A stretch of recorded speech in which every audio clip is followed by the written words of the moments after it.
Bank of Cyprus Investor Update 2026, where we will present our strategy and financial targets for the years 2026 to 2028. I am Anita Pavlou, Manager Strategy, Investor Relations and ESG. I am delighted that many of you were able to join us today, both in person in Athens, but also remotely. This is our second investor update. The first one was in June 2023. We will start with a welcome address by our chairman, Mr. Takis Arapoglou. Our CEO, Panicos Nicolaou, and Eliza Livadiotou, our finance director, will then take you through the detail of our strategy and financial targets for the years to come. We will follow this with a Q&A, and for those of you that are here with us in Athens today, we will finish with drinks and networking. Thank you for your interest in Bank of Cyprus. I will now hand over to our chairman. Thank you, Anita. Good afternoon, ladies and gentlemen. On behalf of the bank's board of directors, I'd like to welcome you all here. Thanks to all of you locals. Thanks to the ones who traveled and are joining here, or the ones who are joining remotely. I'm Takis Arapoglou, Chairman of the Bank of Cyprus, and I'm delighted to welcome you all to our 2026 investor update. We have here with us, in addition to Panicos Nicolaou, our CEO, Eliza Livadiotou, our CFO, for all intents and purposes, a CFO, but for regulatory reasons we have to call her a finance director. Don't ask me why. We have Anita Pavlou, as she introduced herself, Head of Strategy, IR and ESG. Adrian Lewis, the board's Senior Independent Director, and Irini Psalti, Chair of the Audit Committee. Before we get started, I want to acknowledge the outbreak of war in Iran in recent days. Clearly, we did not anticipate this when we organized today's event, but unfortunately, it's an example of today's unpredictable geopolitical environment. Our thoughts are first and foremost with those affected, and we hope that peace will emerge very quickly and hopefully with as few casualties as possible. We are here at Egli Zapiou, which was built in the early 1900s, becoming a local landmark, sitting at the heart of social and cultural life in Athens. It has been a source of inspiration for intellectuals, artists and pioneers, and as such, Egli is a meeting point for the exchange of ideas, and we hope that it will prove to be such today. Our Group CEO, Panicos Nicolaou, and our Executive Director, Finance, Eliza Livadiotou, will present to you the Group's revised strategy and performance targets for the years to come and answer any questions that you may have. To me, it feels like a lifetime ago that we held our previous and first ever investor update in June 2023 in London. The world has changed radically and rapidly over the past few years, most notably in terms of geopolitics, interest rates, and technological advancement, with AI in particular transforming business and society in ways that we not yet fully appreciate. For the Bank of Cyprus, these past 3 years have been transformational. We are here in Athens today because of the decision to list the bank shares back on the Athens Stock Exchange. And since our listing in September 2024, the bank's shares have entered the FTSE AFEX Large Cap Index. Daily liquidity has increased by more than 5 times, and long-term institutional shareholders have built substantial stakes. Today's investor update marks the start of a new chapter in the bank's 127th year. Thank you for your continued support, for joining us today, and after all this, I'd like to invite Panicos Nicolaou to commence our presentation. Thanks very much.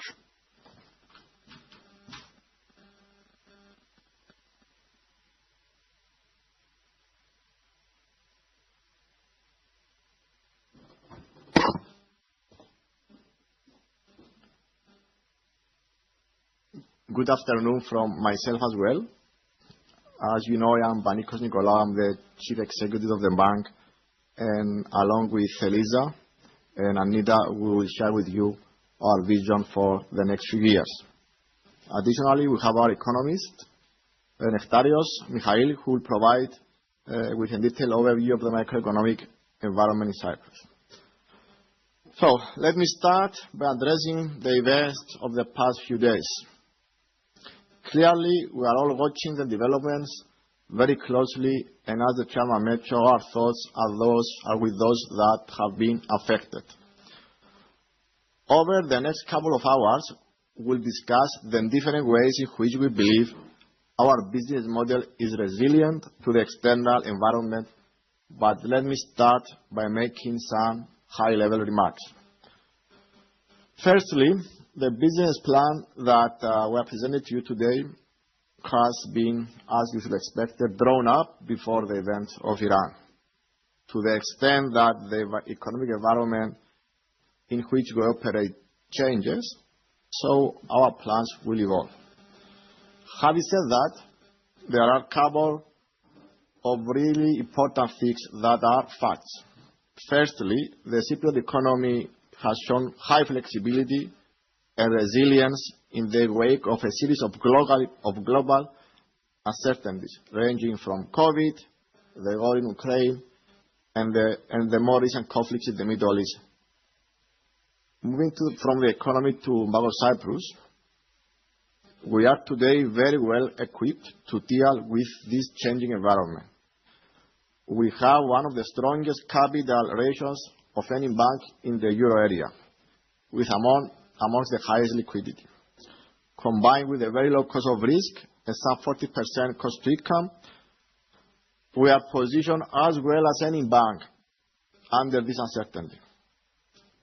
And finally, for those of you who have been following us for the past few years, you will recognize that we plan conservatively. While we didn't incorporate wars with Iran in our plans, equally, as you will hear, we are not anticipating all of the strong trends we experienced in 2025 to continue this year and beyond. So, let me start first with slide number 5. I have to say this, it's on my script. So, I became CEO of Bank of Cyprus 6.5 years ago. Clearly, a lot of things have changed over that period, both externally but also inside the group. Today, the bank is in a very good shape. We operate in an economy that has traditionally demonstrated resilience to external shocks. They have grown strongly. We have a leading position in the banking sector in Cyprus, and most importantly, we have strong customer relationships. And financially, our high returns mean we are one of the most highly capitalized banks in the euro area, combined with a strong record of shareholder distribution. So this combination is very important for us. Moving now to the next slide. On slide 6, we show a high-level overview of the group, where our activities range from traditional banking to insurance, payment, solutions, investing, as well as in digital marketplace. And while we operate in Cyprus, we have a growing international business. Across most of our key activities, we are either number 1 or number 2 player, both in banking but also in insurance and payment solutions. This gives us a unique position in our relationships with many of our customers in Cyprus.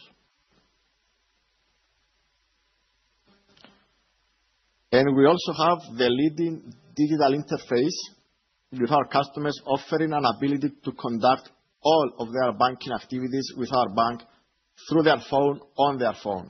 We offer anytime, anywhere, instant and automated credit decision across products ranging from mortgages, car loans, credit cards, to buy now and pay later products. Moreover, we offer insurance products online. We support customers with everyday banking needs across stages in life, starting from the very young age, where financial education is paramount, to their early adulthood years and beyond.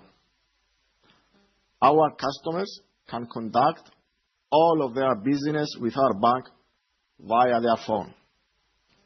Our advanced digital offering has been widely recognized, and for 7 consecutive years, we received the world's best digital bank in Cyprus award.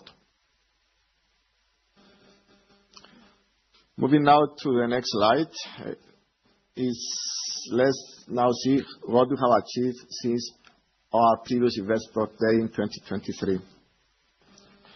We set 4 financial targets covering profitability and distribution, capital, and credit quality.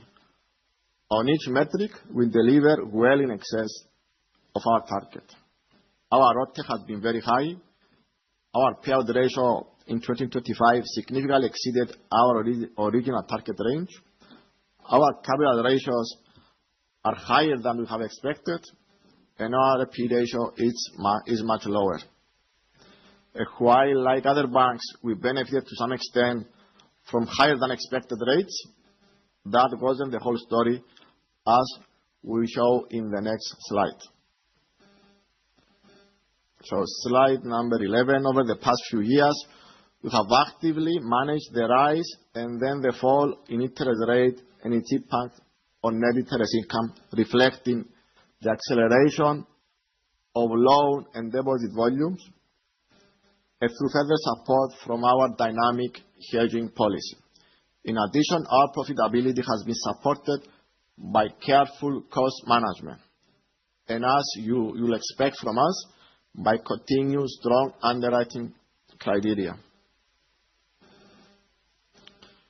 And this strong operational performance has translated into strong capital. Since 2023, we have on average generated over 414 basis points per annum of organic capital generation.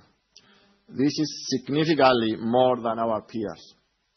And even after the impact of a large increase in our dividend payout ratio, this rate of capital generation has resulted in our CET1 ratio rising to 21%, again significantly higher than our peers.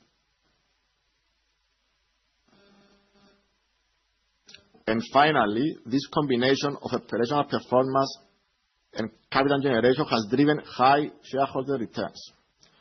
Net of distributions, book value per share has risen 7% per annum this decade, and our distributions since 2022 represent 87%, again, 87% of our starting market capitalization.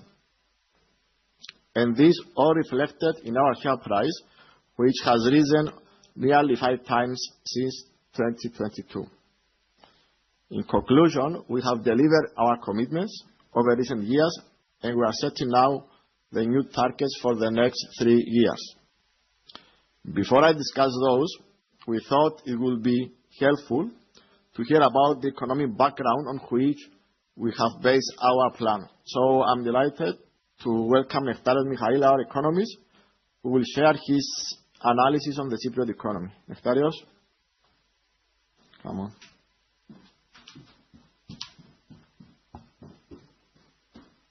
Thank you, Panicos, and good afternoon from my side as well. Let me just start by saying that, as Panicos mentioned, the current conflict in Iran is certainly adding uncertainty in the macro environment. Yet, as the rest of this presentation will show, Cyprus has demonstrated a remarkable ability to quickly recover for adversity. So I will now go through the basics on the Cyprus economy. So Cyprus is located on the southeast of the Mediterranean, and we have been an independent country since 1960. Cyprus has a population of around 1 million people, has been a European Union member since 2004, and has used the euro as its main currency since 2008. Cyprus is a small, open, service-based economy with strong GDP growth over the past decade, averaging at 5.2% annually in the 2015-2024 period, and proving an ability to quickly overcome crisis.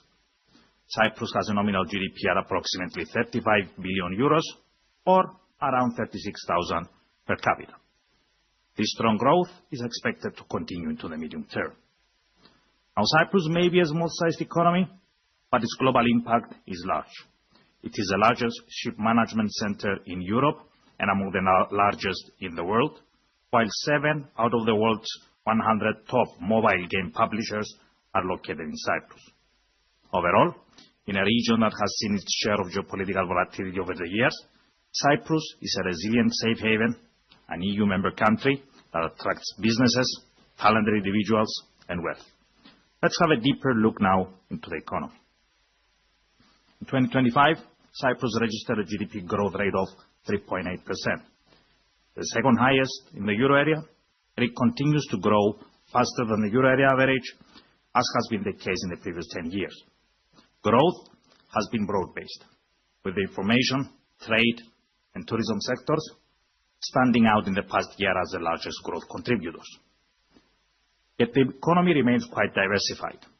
As a pie chart demonstrates, there is no sector that accounts for more than 15% of total gross value added, with a lower reliance on real estate at just 10% of GVA compared to 20% for Greece. At the same time, Cyprus has established itself as a tech center with rising importance, evident from the increase in the share of the IT sector in GVA from 7% in 2019 to 14% in 2024, aided by the headquartering policy. Tourism has also become more important, shown here under the accommodation heading, supported by an extension of the tourist season.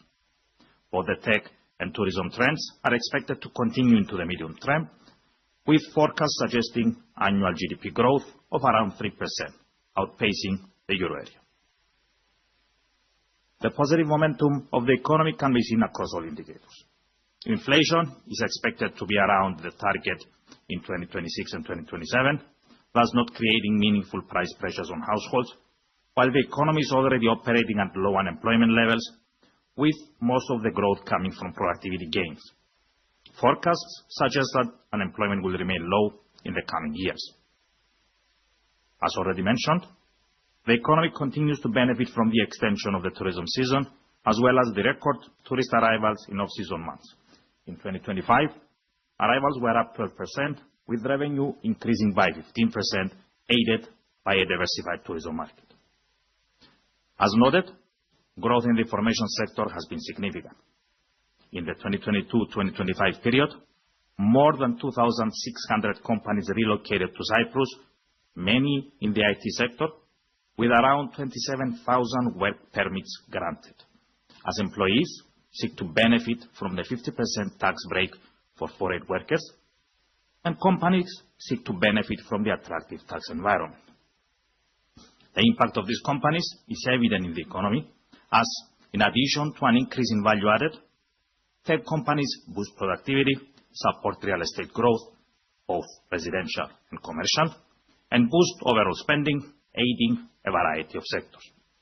As a result, local businesses ended up with more available funds, boosting resident deposits, which led to a stronger financial sector due to the increase in available liquidity. Cyprus has also made strides in improving its fiscal performance. As of September 2025, the public debt to GDP ratio was 57%, lower than the 60% Maastricht threshold, and much lower than the euro area average. Excluding a one-off increase during the COVID-19 pandemic, debt has been declining since its 2014 peak, with forecasts showing a further decline to 51% by the end of the year. The impact of the recent tax reform is not expected to materially affect the budget surplus, which has been positive since 2022 and is expected to average around 3% in the coming years. House prices, aided by FDI inflows, have now recovered to their pre-crisis levels, albeit with a much improved affordability profile. As per the chart, affordability has improved by more than 30% since 2014. At the same time, data from Eurostat on the household overburden rate, which reports how many households have costs that exceed 40% of their disposable income, show that Cyprus has the lowest overburden rate in Europe. Given that prices are roughly at the same levels as they were, it is easy to see that this improvement was driven by economic growth, as GDP per capita is up 76% since 2014, and wages per capita are up 36% since then. The permanent relocation of people and companies to Cyprus has materially aided this improvement, as per the headquartering policy mentioned earlier. As a result of the revival in the housing market, the higher liquidity in the economy, as well as the improvement in the overall business environment, Cyprus has seen the end of its deleveraging phase and has started experiencing loan growth. Outstanding gross performing loans in the economy started rising in 2022 and are up by 14% since then, with the official ECB growth rate to the resident private sector standing at 5.6% in 2025 versus 3.5% for the euro area. There still remains room for loan expansion, as the private sector bank to GDP ratio is now sufficiently low. Furthermore, exposures remain balanced between households and corporates, as the bottom left chart demonstrates. As regards credit quality, the banking sector has experienced an impressive turnaround. From having the highest NPE ratio in the euro area in 2014, Cyprus has now seen its non-performing exposures decline to 3.2% currently, as per the Central Bank of Cyprus definition. This is equivalent to an NPE ratio of 1.6%, as per the EBA definition, which is below the euro area average of 1.8. Now, we note that the Bank of Cyprus's own NPE ratio is much lower, at 1.2%. The banking sector has not only benefited from improved asset quality, but also from other important factors. In particular, the sector is highly liquid, with the lowest loan-to-deposit ratio in the euro area. As resident deposits amount to 87% of total deposits, these are very sticky.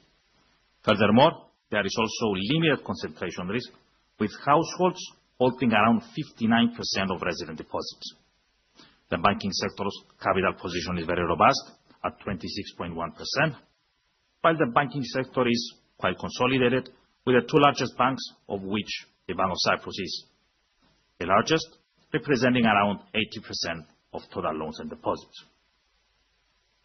As a result of all the factors mentioned, Cyprus has seen a material boost in its credit ratings. Cyprus returned to investment grade in 2018 and is currently standing 3 notches above investment grade, higher than both Italy and Greece. As per the current ratings, 2 out of the 4 main rating agencies have assigned a positive outlook on the economy. I will now hand over to Panicos for his remarks on our strategy. Thank you.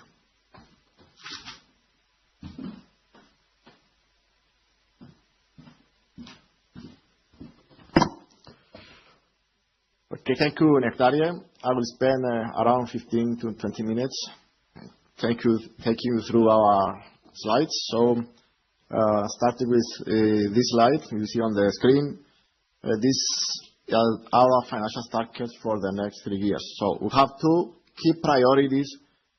First one, to generate sustainable and resilient profitability, which in turn allow us to generate attractive and sustainable shareholder returns. The word sustainable is deliberately chosen for its priority, reflecting the attitude of myself and my management team. Those of you who have followed us over the past few years will recognize that we have consistently managed the bank with clear focus on delivery, not only on the short term, but most importantly over the long term. In practice, that has meant we have retained pricing, cost and credit risk discipline over recent years, and that will remain a feature going forward. These priorities are supported by the economic strength that Nectarios had just described, by our strong franchise, and our leading technology, as well as our international contribution. So, our financial targets. We expect to deliver mid-teens ROTE over the next 3 years. This will be despite our capital ratios remaining well above 15%. So, based on a 15% CET1 ratio, this will translate into a return on tangible equity of over 20% throughout 2026 to 2028. We remain committed to a meaningful distribution, with the total payout reaching up to 90% for 2026, well exceeding the top end of our distribution policy of 70% payout ratio. For 2027 and 2028, we are increasing this payout ratio targeted to up to 100% per annum. These distributions are, of course, subject to market conditions as well as the outcome of Group's ongoing capital and liquidity planning strategy at the time. And we will continue to generate very high levels of capital, supporting the attractive shareholder returns beyond 2028. And all of these targets will be supported by retention of our cost and underwriting standards.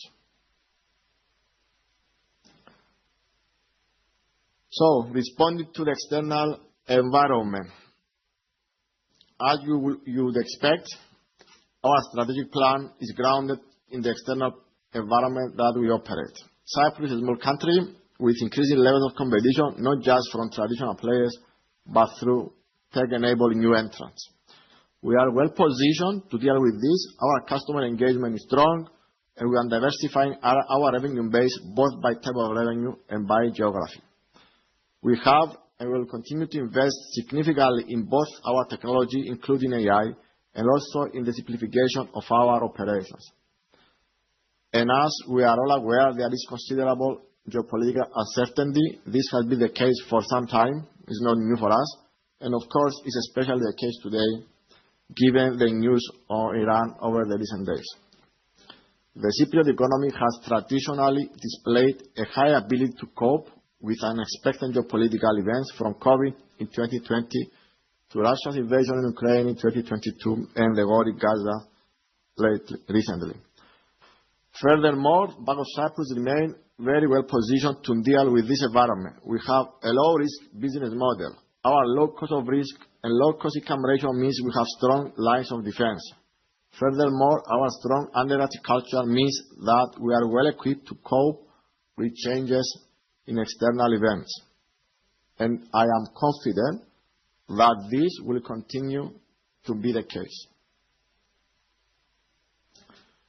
So let me now turn to the building blocks towards maintaining our attractive profitability. There are 3 elements. Firstly, we will generate high quality revenue growth, balance between domestic growth across both retail and corporate lending, and selective opportunities to grow outside Cyprus. The importance of our capital light insurance business is growing, and overall, our recurring non-interest income will drive over 40% of revenue growth over the next 3 years. So non-NII will contribute more than 40% on the revenue growth for the next 3 years. Our second building block is to maintain low cost to income ratio and strong credit quality, which help ensure the sustainability and profitability. And now our final building block is in generation and deployment of capital.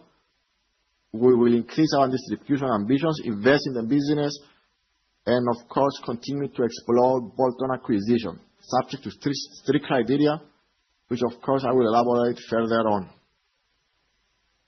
So let me start with loan growth. In the past 2 years, loan growth has resumed, with an acceleration in domestic lending and the expansion of our international loan book. We expect this trend to continue, with net lending growing over 5% this year and around 4% per annum over the next 3 years. We will remain selective in expanding our international book, which will rise to 16% of our total portfolio by 2028. Currently is 12%. Eliza will later on give you our detailed assumptions on how we will achieve this loan growth. Deposit. The bank's deposit franchise is a key source of our competitive advantage. We have a near 40% market share. We are the primary bank for most of our customers, and we enjoy one of the lowest costs of deposits among our European peers, reflecting the strong liquidity in the market. In part, reflecting the large deposit inflows we have at the end of 2025, our business model assumptions is for deposits to remain broadly flat throughout the period. Deposits are also an important area of technology investment, where we are deploying AI to deliver real-time personalized experience, coming closer to our customers at the point of need and broadening our reach in order to leverage further our franchise. So loan growth 4%, deposits flat. Let's go to the next slide, Anita. We service 670,000 customers, representing 3/4 of the Cypriot population. Two of the most important measures we monitor to assess the strength of our franchise is how our customers engage with us and the number of products they hold. 3/4 of our customers are actively digital users, up from just 40% in 2019, with 1/3 logging in daily in our digital channels. And the average number of products our customers have with us has risen by over 50% since 2019, helping deepening customer loyalty. So let's move in now to non-NII. Recurring non-interest income is an important source of revenue for the bank. As you know, we are diversified and capital light. It includes fees and commission, as well as our insurance and asset management business. We expect to grow this revenue source around 4% per annum over the next 3 years, similar to 2025, with our insurance business growing faster, which Eliza will expand on later. And I repeat, total recurring non-interest income will drive over 40% of our revenue growth over the next few years. Okay, this is also an important slide. If we bring all this together, high quality revenues net of credit losses, which we call risk-adjusted revenues, are over 900 basis points of RWAs. As you see, this is significantly higher than our peers, reflecting our capital light revenue generation from areas such as deposits, banking fees, insurance, and also pricing and risk discipline. So high quality revenues is revenues minus credit losses. And this, in turn, is a key driver of our superior capital generation, and this will remain the case going forward. So we generate significant capital because of the high quality revenues that we have. And overall, we expect high quality revenues to grow around 3% per annum over the next 3 years, reflecting the trends discussed.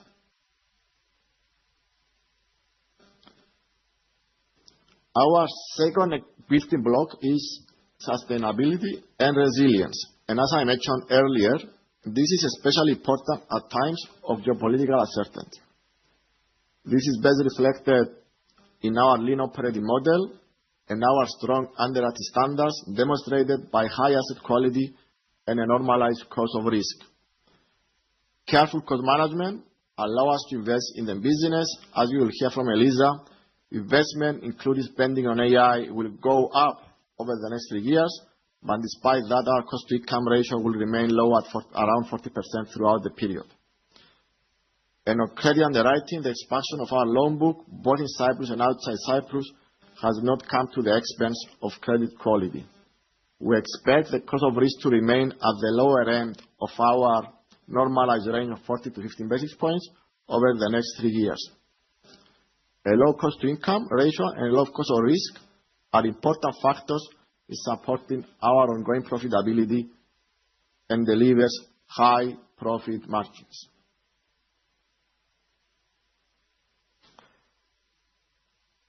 Our high level of risk-adjusted revenues to RWAs that I mentioned earlier, and our continued low cost-to-income ratio, combined with a low single-digit RWA growth, results in our pace of organic capital generation to remain very high.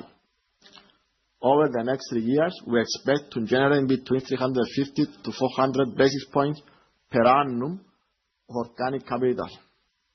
And we expect overall ROTE to remain at mid-teens over the next 3 years, or over 20% if we calculate this on a CET1 ratio of 15%. So, having outlined how we will generate capital, it's important for investors to show how we will deploy the capital. So our capital hierarchy is very clear. We will use capital to invest in organic growth in our business through RWA growth and through investment. And we are fully committed to attractive distributions with an ordinary dividend payout ratio of 70%. So this comes from sustainability. In addition, as we have seen, we currently have very high capital ratio. This supports our top-up dividends as well as offering optionality for disciplined both M&A. And we have a CET1 target of 50% over the medium term. Moving now to our distribution ambitions. Firstly, we intend to pay an ordinary distribution at the top end of our 50 to 70% policy range of our adjusted recurring profitability.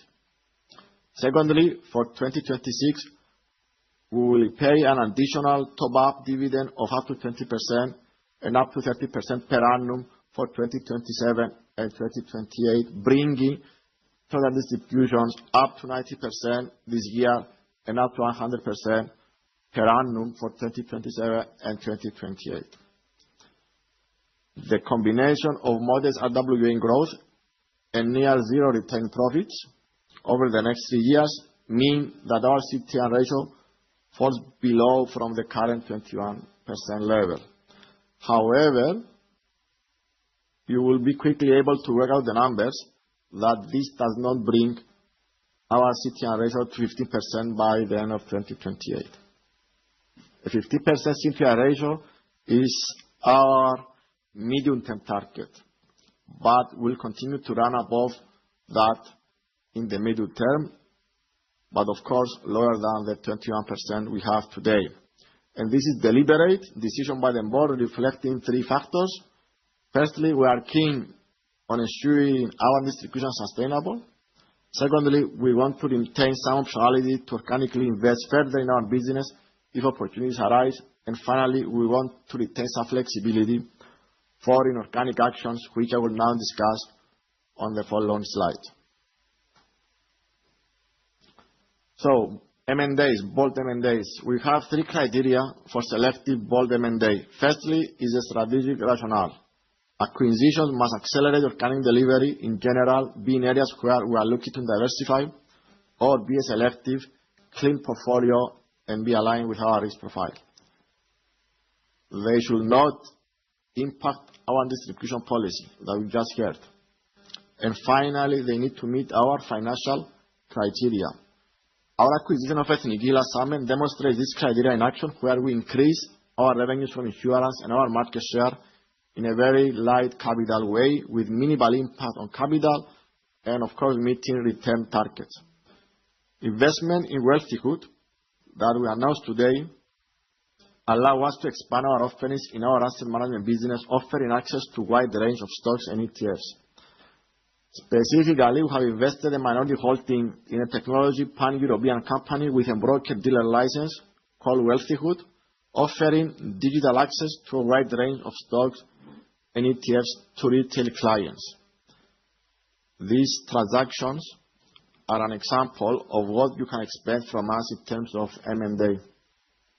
I will now hand over to Eliza, who will go through our financial plan in more detail before I make my concluding remarks.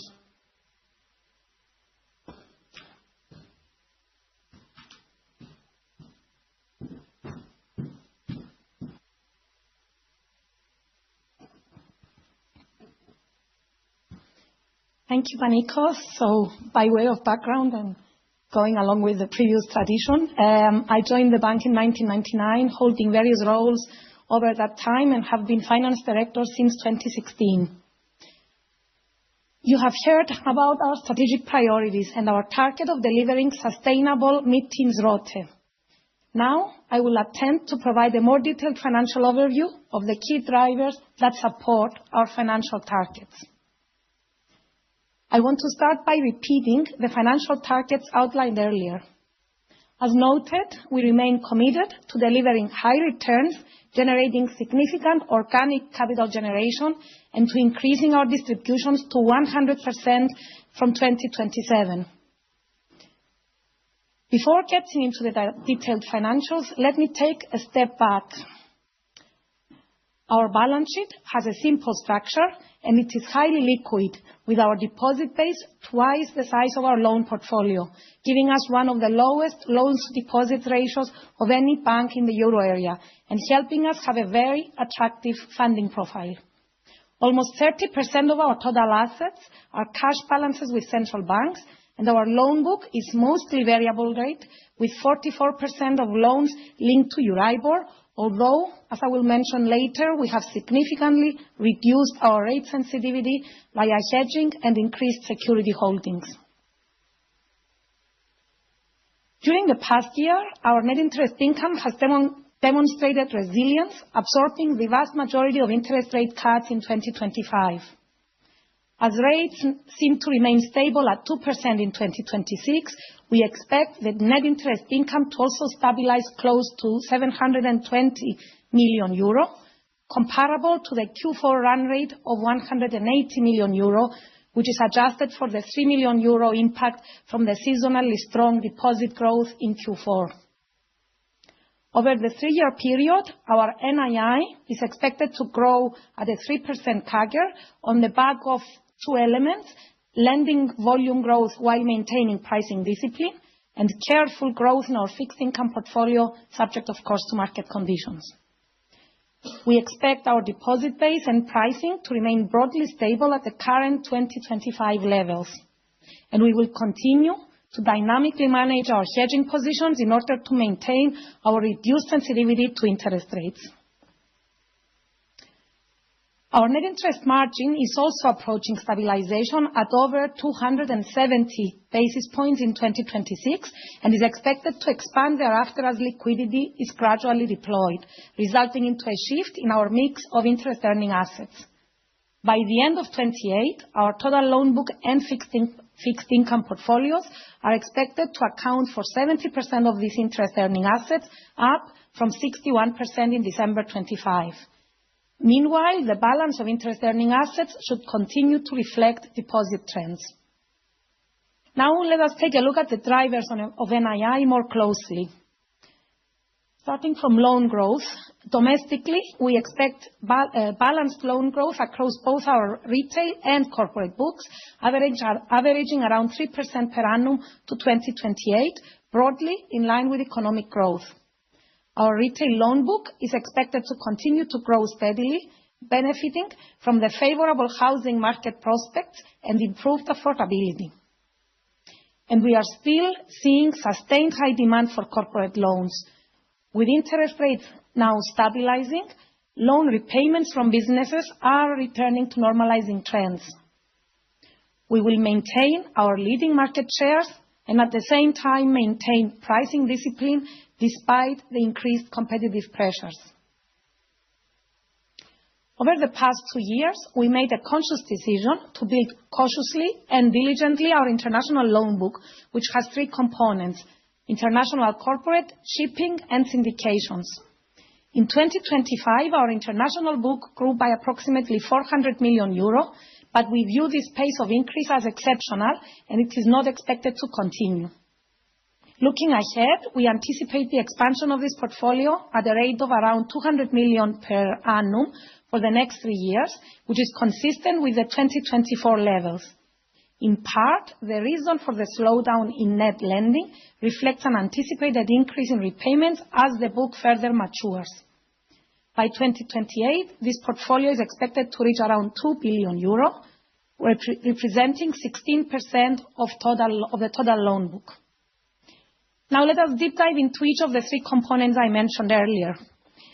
Most of the growth is expected to come from our international corporate book, increasing from 700 million currently to 1.1 billion euro by the end of the period, focusing on broadening our customer reach, targeting well-established corporates, mainly in Greece. And our lending will be focused on selected industries that are aligned with the bank's risk appetite.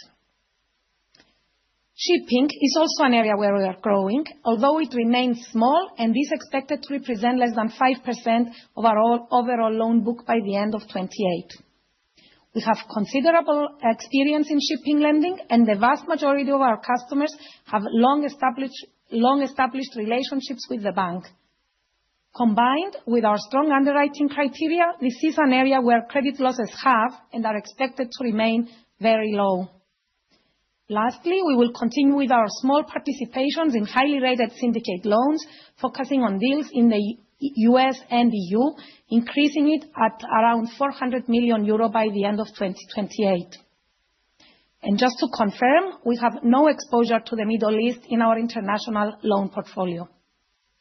Overall, we are expanding our international loan growth with discipline and prudent underwriting standards, ensuring sustainable returns. Now turning to the liability side of our balance sheet. In 2025, we saw an overall 8% growth of deposits, with the majority of this increase occurring in Q4. Although we were pleased with this development, it exceeded our expectations, and we do not expect this pace of growth to continue due to the seasonal timing and behavior of the deposits. In this respect, our assumption is that our deposit base will remain broadly unchanged to the December 2025 levels. Additionally, pricing on deposits was well managed throughout the rate cycle, supported by the highly liquid banking sector. We will continue to manage our cost of deposits, and we expect to maintain it in 2026 at broadly the current levels. Thereafter, our cost of deposits is expected to range between 30 and 35 basis points. As a reminder, the sensitivity to each 10 basis points change in the cost of deposits results to a change in NII by 22 million euro. Now, let's talk about the fixed income portfolio. Back in 2022, our fixed income book represented only 11% of total assets. Since then, we have been growing this portfolio, taking into account the improved market risk return dynamics and our liquidity position. Today, it represents 18% of total assets. And as we expanded it, we ensured that it remained low risk and diversified, and that remains the case today, with the portfolio being highly rated and short duration. We expect this portfolio to continue to grow, subject of course to market conditions, reaching around 22% of total assets by 2028, whilst we continue to prioritize low risk, high ratings and short duration bonds. And as regards our exposure to the Middle East in this portfolio, it stands at around 70 million euros, mostly comprising sovereign bonds, and the mark to market of this 70 million is very close to par. We have always managed this portfolio carefully and prudently, and that will not change going forward. Over the past couple of years, we have undertaken significant efforts to build a hedging position of 12.1 billion euro, a core tool for reducing NII sensitivity. We will continue to manage our balance sheet dynamically by reinvesting the maturing hedges on the interest rate swaps and reverse repos. We will aim to lock in higher duration to around 4 to 6 years compared to the average 3 years that is today, in order to improve the predictability of future hedged income. The reinvestment rate of IRSs is expected to be at 2.4%. Now, let's move on to non-NII. Our top graph shows the total non-NII for years 24 and 25, which includes, among others, the ad hoc elements of non-NII, as well as REMU, other effects, and gains on financial instruments. These components of non-NII are volatile profit contributors.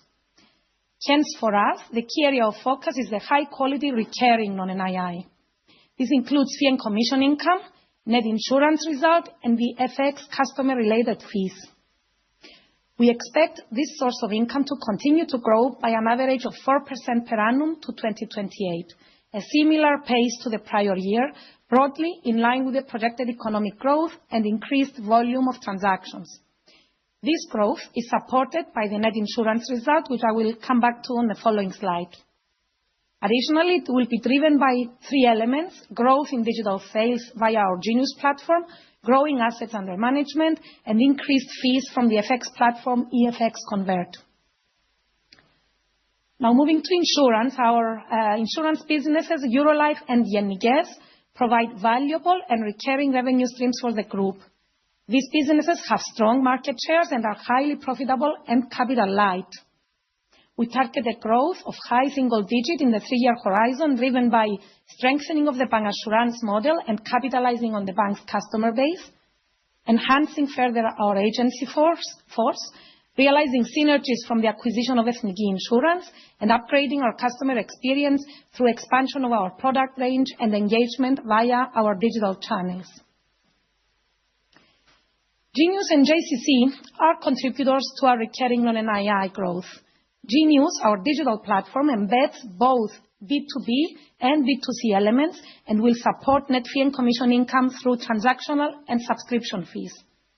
As at the end of 2025, 1,800 companies were registered on the platform, and around 2.6 billion euro of cash was exchanged via the platform in the year through invoicing and remittance services.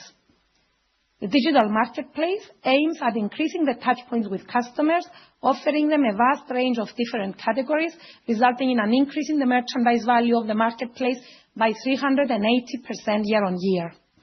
In 2026, we aim to continue to increase this by 10 times compared to 24 levels. JCC's net fee and commission income is also expected to continue to grow with a CAGR of 7% by 2028. Striving for a lean operating model is a key priority for us. The implementation of the digital transformation plan back in 2017 facilitated alternative distribution channels, which led to the streamlining of our workforce and the rationalization of our branch footprint. As a result, we significantly improved our cost-to-income ratio, which fell from 59% in 2019 to 37% in 2025, benefiting also from improved revenues. We have maintained our focus on careful cost management and that will remain the case going forward. Whilst we continue to exercise disciplined cost management, we are also increasing IT investment, including AI, over the next 3 years. This proactive approach will allow us to centralize operations, modernize our technology, and phase out legacy systems, reducing complexity and supporting a simplifying model. These investments are expected to deliver significant benefits, notably by reducing manual workloads, employee upskilling, and strengthening organizational resilience through improved risk detection and regulatory compliance. Despite higher IT costs, as well as general salary and performance-related pay increases, we expect to maintain our cost-to-income ratio at around 40% throughout the period. Now, this is our journey of balance sheet de-risking and the normalization of our cost of risk.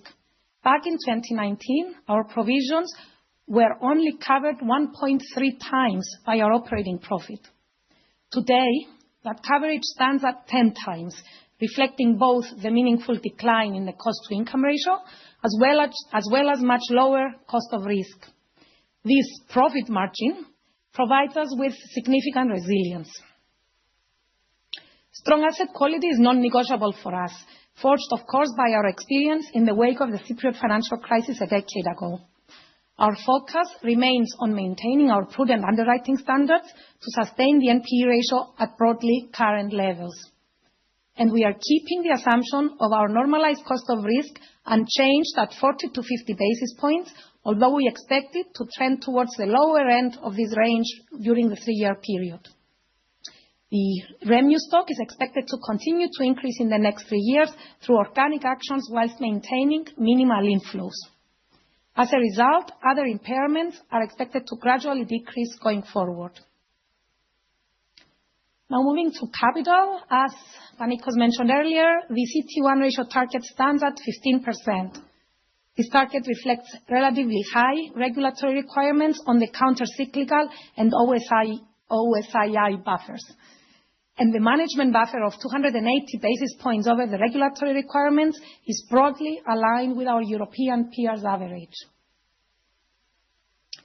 Our strong, sustainable profitability translates into high organic capital generation at 350 to 400 basis points annually, absorbing the impact of investment. Our organic growth will lead to around 3% average growth in our risk-weighted assets. We remain committed to substantial shareholder returns with a 70% ordinary payout ratio and initiation of top-up dividends. And lastly, we will maintain optionality for disciplined bolt-on M&A. The CET1 ratio will decline from 21%, but will remain above 15% by 2028, as our journey will continue to gradually converge to the CET1 ratio target. Beyond 28, the key trends should continue: strong capital generation, funding organic growth, potential M&A, and excess distributions. Now, slide 58, here we show that organic growth coming from loan growth, as well as the continuous investment in fixed income securities, will result to a circa 3% compound growth in our risk-weighted assets. And now, coming back to our distribution ambitions, as mentioned earlier, we target a payout ratio of up to 90% for 2026 and up to 100% for 27 and 28, well above our ordinary distribution policy of 50 to 70%. This is, of course, subject to market conditions and the outcome of the group's ongoing capital and liquidity planning.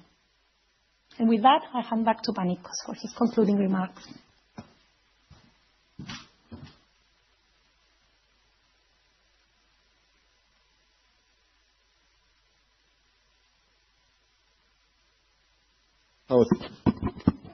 Three more slides for your Q&A.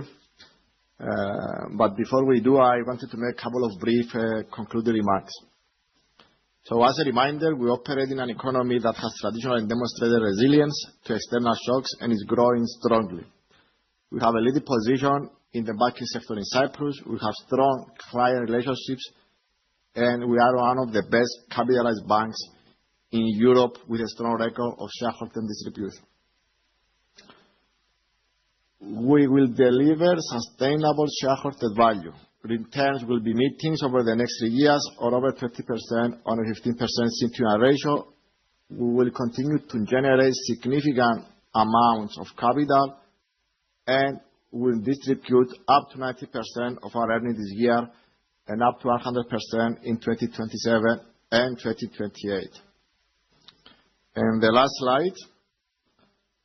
This is an important slide. I want to share an updated version of the slide I first discussed with our investors in June 2023. As I said 3 years ago, I believe there are 3 key elements to our investment case.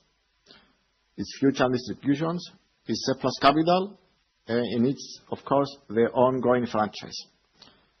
So the distributions commitment we have announced today, and including the 2025 cash dividend of 208 million to be paid in June 2026, equate to over 30% of our current market cap. Secondly, as I said earlier, we will still have capital in excess of 15% over the medium term. This equates to another 10 to 15% of today's market caps. And what is left? It leaves our profitable franchise, which generates ROTE of over 20%, and this is the source of the future shareholder value. And this accounts for the residual 55 to 60% of our current market cap.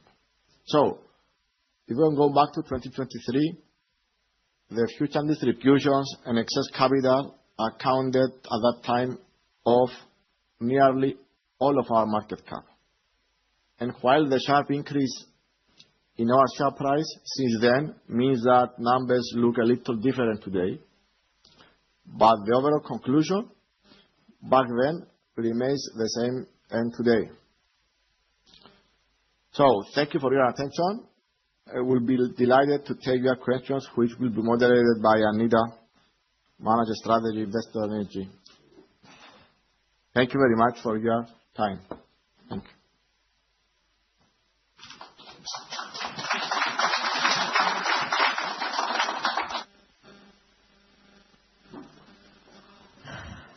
As Panicos said, I will moderate the Q&A session. Since the event is transcripted, please can I ask you to state your name and the company you represent? Can I also ask you to limit yourself to 2 questions each time I call you and wait for the microphone? For those of you watching on the webcast who would like to submit a question, please type your question in the box under the presentation. We will try to answer as many questions as possible, but if your question is not addressed, IR will be very happy to assist you after the event.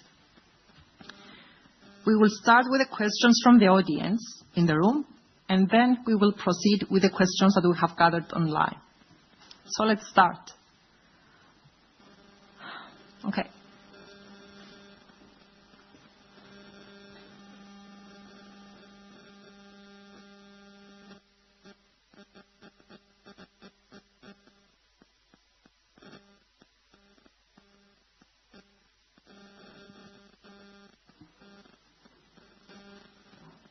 Can you hear me? No? Okay.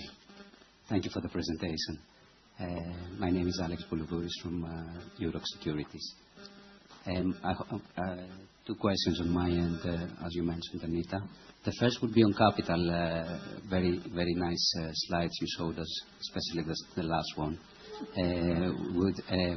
Could you give us a bit more clarity on where you see capital landing in 2028 after the capital distributions and the bolt-on M&A that you mentioned, as it seems that it's quite above the 15% target, and you will still have significant buffers in place? That's my first question. And my second would be regarding loan growth. How do you see, maybe if you could give a bit more clarity, how do you see the trends? Where do you see it coming from, especially in 2026, where you see still a bit more growth than the 4% trend that you mentioned as a CAGR? Is it mostly the international portfolio that we have seen in 2025? Thank you. Okay, thank you, Alex. So capital, as I said in the presentation, we start with 21 with anticipated top-ups and payout ratios, and excluding any M&As, will probably be lower than today's level. So we consume capital, but as you said, will be more than 50%. So how far we will go below the 21% and how close we will be to the 50% is something that will be, let's say, tested on the M&As during this period. So it's still premature to set a specific target, but it will be, I can say that it will be significantly higher than the 15%, excluding both M&As. So this gives us optionalities going forward. I think regarding the loan growth, we have some principles on loan growth, and I would like to mention them. The first one is that we do not change volume at the expense of our underwriting standards, so we are not doing crazy things to create NII.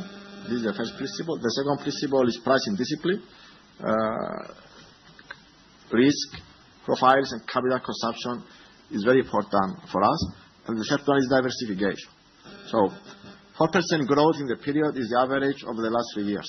So, and it comes 3% from domestic, and average that is coming from international.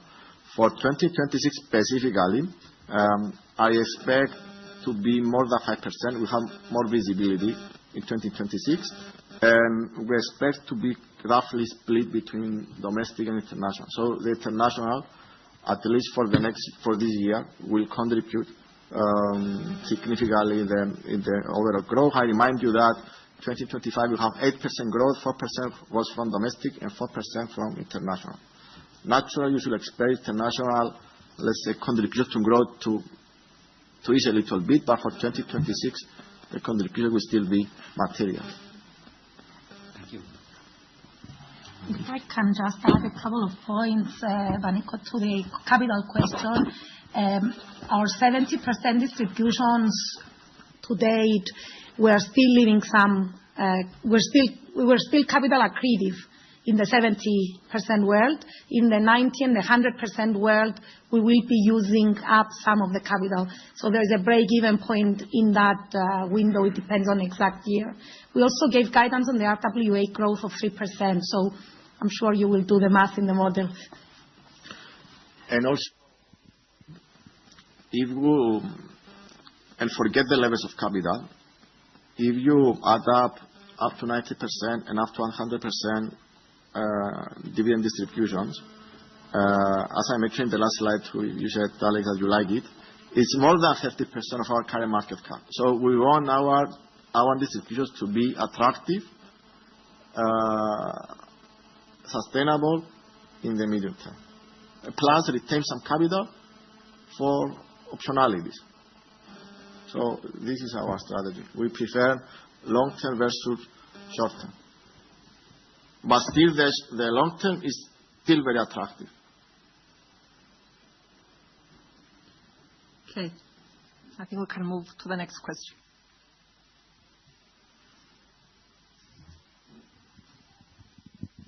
Hello, and thank you for the invitation. My name is Andreas Soubleros from Eurobank Equities.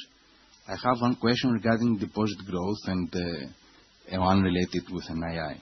You have assumed a stable deposit rate for deposits. Can you give us a color on this assumption?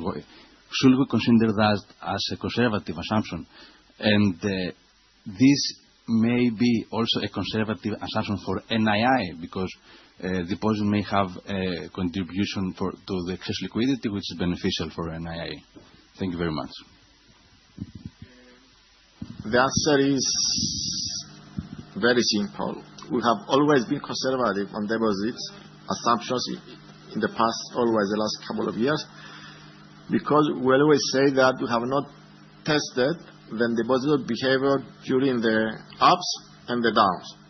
So, having said that, we have been constantly delivering more than what was the assumption. We decided to keep the same assumption as we had in the past. So if we perform better, this will be an upside to the NII as well. So deposit, our best assumption is to remain flat and the deposit cost to be significantly higher than what we have today. And we wanted to be prudent, staying stable for a prolonged period of time may lead marginally to some increased cost. So this is a basic assumption. Having said that, we are not seeing any pricing changes for new deposit. The market is very liquid, so. But this is if we do better, it will be a positive upside for NII as well.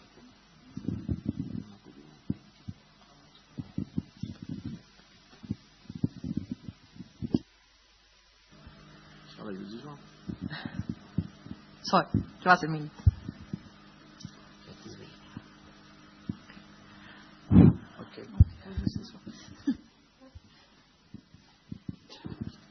So, Andrea, if you finish, we can proceed with the next one. Thank you. Hello. Yes. My name is Natasha Roumadzi from Piraeus Securities. I have two questions. One question has to do with the NII evolution. I understand that your NII and NIM evolution is largely based on volume, is largely volume driven and asset mix driven. But what are your assumptions and your expectations regarding lending spreads? That although the market in Cyprus is quite concentrated, but still is a small market. So what are your expectations regarding spreads? This is the first question. And do you want to go on with my second one? My second one has to do with your concentration in tourism and the property, the real estate sectors. Thank you. I will start with the last one. So we don't have any real concentration on real estate, but on tourism we have around 10% of our loan portfolio. It's a very healthy portfolio, and they have 400 million of free liquidity, including most of this is cash. So we have 1.2 billion of exposures in the accommodation sector, which includes tourism. But this is a very healthy portfolio, and almost 1/3 of the exposure is actually covered with liquidity in cash. So it's a very healthy portfolio. Elisa, on the NII. So on NII, the first point to say is that we expect that to stabilize in 26 versus Q4, which can be seen as a more normal quarter following the rate hike cycle, and then revert to growth of 3% from 27, as from 27 onwards. The moving parts, I mean, there are many moving parts, obviously, in this equation. Loan volumes and mix are definitely at play here. We guided both on volumes and on the fixed income securities. Loan book, we do have or experience pressure on credit spreads, and the new loan creation is at lower credit spreads versus the back book, as the repayments, the retiring stock, especially that part of the book which was given in years that were less, let's say, nice and easy compared to the current situation. So we are seeing pressure on credit spreads, but not in a way that will derail us from the current guidance of 26 of Q4 being the best data point to use for your 26 numbers. And of course, anything outside our assumptions will be upside or change from that.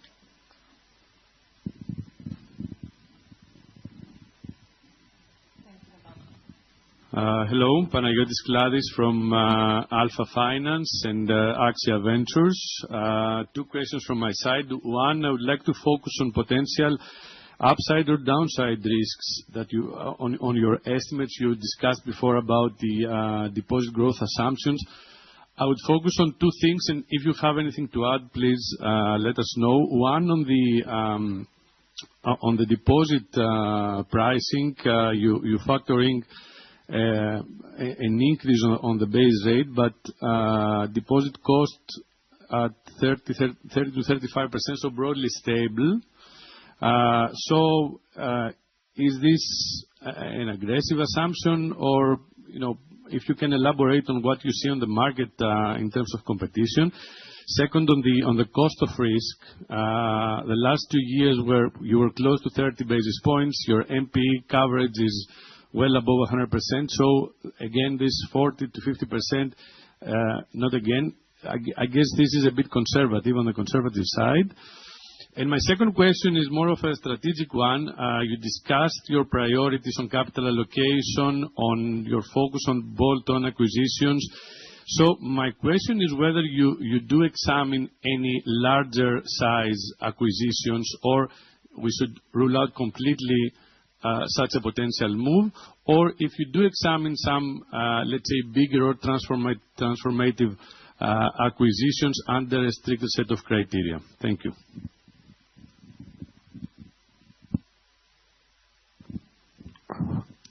I think starting from the deposit cost, the Q4 deposit cost was 27 basis points. So the full year 2025 was 13 basis points. So our initial assumption, as I have just mentioned, is for this to remain relatively stable in 2026 and grow a little bit in 2027 and 2028, up to 5 basis points. So I think every 1 basis point is around 2 million net profitability from us. This is the assumption that we have in the business model. Other than that, if we do better, this will be an upside. On large acquisitions, I would say that currently we don't examine any transformative large acquisition for the moment. Our focus is small bolt-on M&A transactions, mainly on the fee-generated business. And what's the third one? The third was on the cost of risk. Yeah, the cost of risk, it's always a question that we are getting because of the very good credit quality we have. We always got it wrong, but we still, again, maintain our range of 40 to 15 basis points because we believe that this is, on the long term, a more, let's say, fair, I would say, range that we can work with. So we guide that we expect this to be at the lower end of our range of 40 to 15 basis points. This is also come from a historical experience, from expectations, from regulatory standards. So and you should expect that every 10 basis points is around 10 million for us. So it's not huge.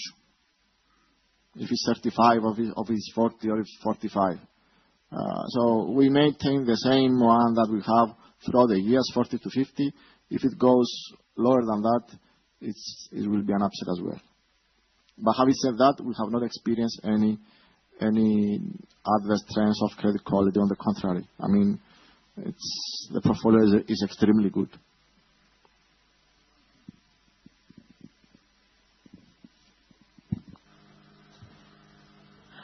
Do we have any additional questions from the audience? Or if not, then we can go ahead with the questions we have online. Okay. The first question we have is from Hugo Cruz, KBW. Hugo's first question was on loan growth. This was addressed. The NII sensitivity to deposit growth. Elisa, I don't know if you want to. I think this was addressed too. What are the areas that you are looking at for inorganic growth initiatives and the financial criteria for M&A?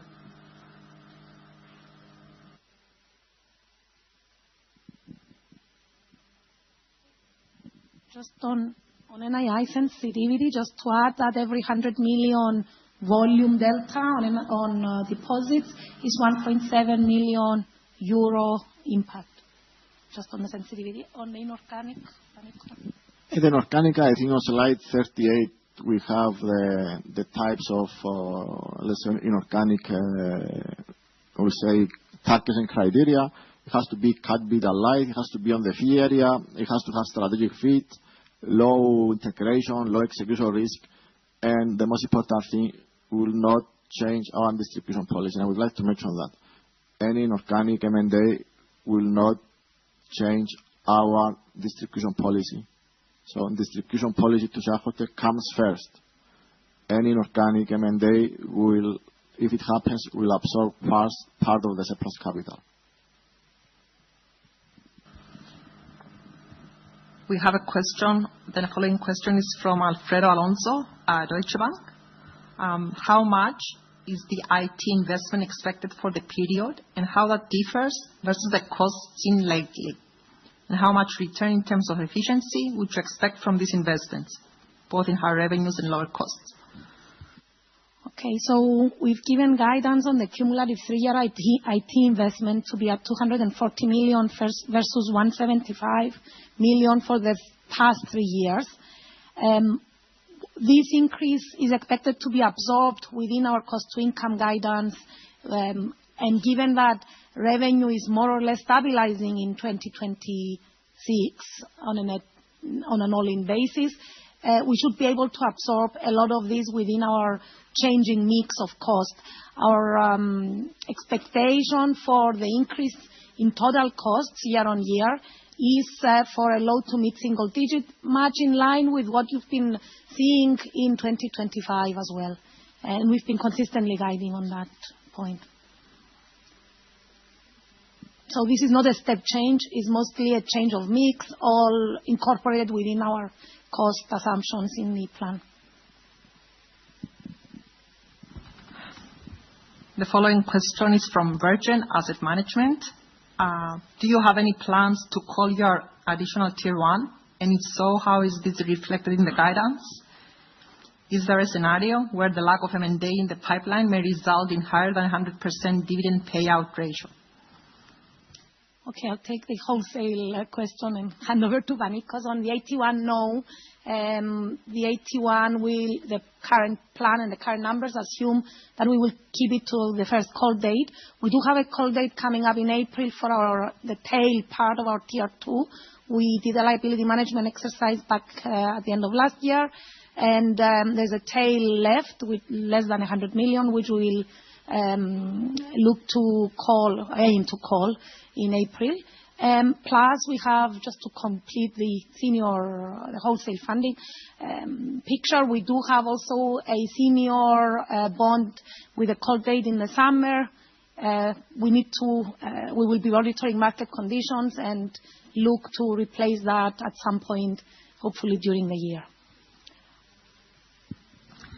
There's also an additional question. Do you anticipate any impact on your 2026 operations from the current conflict in terms of pressure on the tourism sector, potential deposit inflows from Israel? Okay, I think we missed the 100%, right? The dividend payout ratio. So I would say it will be premature to comment something different from what we have already said. So the current basic plan is up to 100% during this period. So it will be premature to comment on something different from what we say today.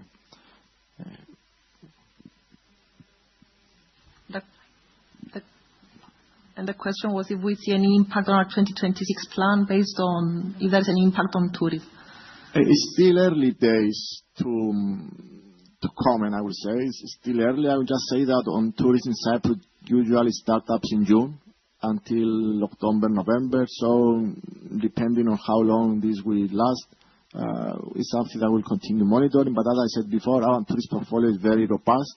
Almost 1/3 of our tourist exposure, it's kept on their balances as cash liquidity. So we think that the portfolio we have is really strong and can sustain any delays or any reduction in bookings. It's still too early days to comment on lasting, let's say, consequence on tourism. And deposits flow from Israel still is very early to comment.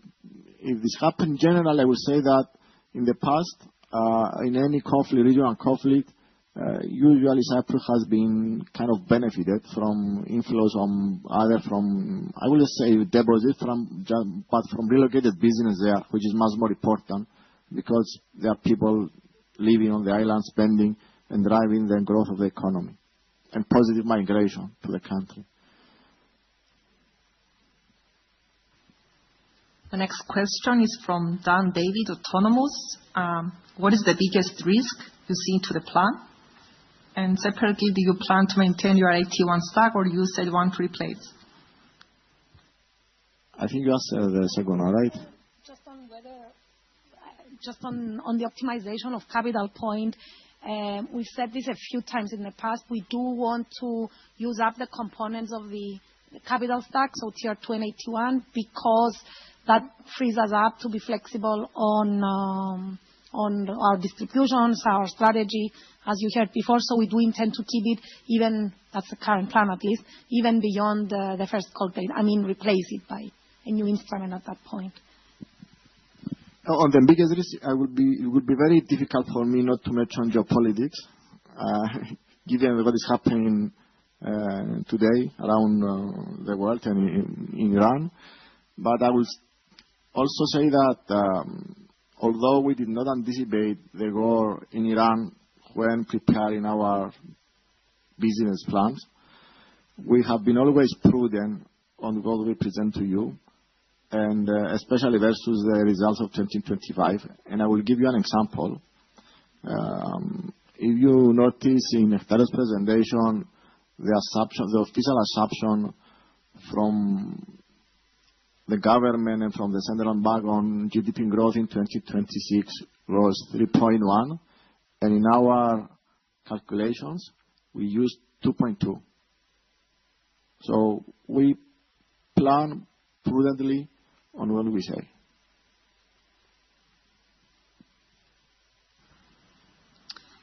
Okay. There is a question on NIM. 270 basis points NIM guidance implies another 10-ish basis points compression from the NIM achieved in Q4 25. Can you elaborate on what underlies this assumption? And this question is from Dan Mikhailov, Virgin Asset Management. So, as I said, it's a combination. The NIM obviously is the result of NII and the denominator movement, the interest earning assets. So it's a combination of deposit volumes, the hedges that roll forward, loan growth, all the components that I described earlier on the NII question, as well as the deposit cost assumptions. We do see NIM bottoming out at the 2.7 mark for the full year 26, and then growing up from there. And I think this is the final question we will address. Where do we see the growth in the abroad loans? Yes, and this is from a private investor. Sorry, let me find the slide. Okay, it's a combination of three pockets. One is international corporate, which is mainly in Greek. The other one is shipping, and the other one is international syndication. So I will say that mostly will come from the first pocket, which is some large Greek corporates, and secondly from syndication and shipping. But the numbers are still very manageable. We have achieved 400 million international loan growth only in 2025. For the next 3 years, we have 600 million. So based on our assumptions, the pace of international growth is expected to be lower than we have in the last 2 years. So it's perfectly achievable. Haris, I'm looking to Haris there, which is our international. Thank you. This concludes our investor update. Please feel free to reach out to IR for any follow-up questions. And for those of you here with us in Athens, please join us for drinks. Thank you.